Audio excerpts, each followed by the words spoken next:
মুসা আলাইহিস সালাম তার চাচাতো ভাই কারুনকে বলেছিল সম্পদের যাকাত দাও। এ সম্পদ আল্লাহ দিয়েছে। কারণ বলে আল্লাহ দেয় না, ইন্নামা উতীতুহু আলা ইলমিন ইনদি, আমি আমার ইন্টেলেক্ট, আমার সৃজনশীলতা, আমার বুদ্ধিমত্তা খাটিয়ে সম্পদ উপার্জন করেছি, আমি যাকাত দিব না। মুসা আলাইহিস সালাম বললেন তাহলে আযাবের অপেক্ষা করো। কারণ বলল পারলে আযাব নিয়ে আসো। রব্বুল আলামিন বললেন ফাখাসাফনা বিহি ওয়া বিদারিহিল আরদ, ও মুসা নিরাপদ দূরত্বে তুমি সরে যাও, আমি এখনই কারুনকে তার সব সম্পদ সহ জামিনের মধ্যে দাবিয়ে দেব।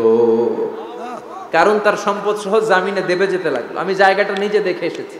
মিশরের রাজধানী কায়রো থেকে 120 কিলো দূরে ফাইউম নামে একটা জেলা আছে, ওই জেলায় বহাইরা কারুন, কারুনের সব সম্পত্তি আল্লাহ জামিনে দাবিয়ে দিয়েছে। হাঁটু পর্যন্ত দেবে যায়, সে ভেবেছে আমি বেঁচে যাব। কোমর পর্যন্ত দেবে গিয়েছে, বেঁচে যাব। গলা পর্যন্ত যখন দেবে গিয়েছে আর বাঁচার সুযোগ নাই। কারণ কয় মুসা সব সম্পত্তি তোরে আর তোর আল্লাহরে দিয়ে দিলাম, আমারে বাঁচা।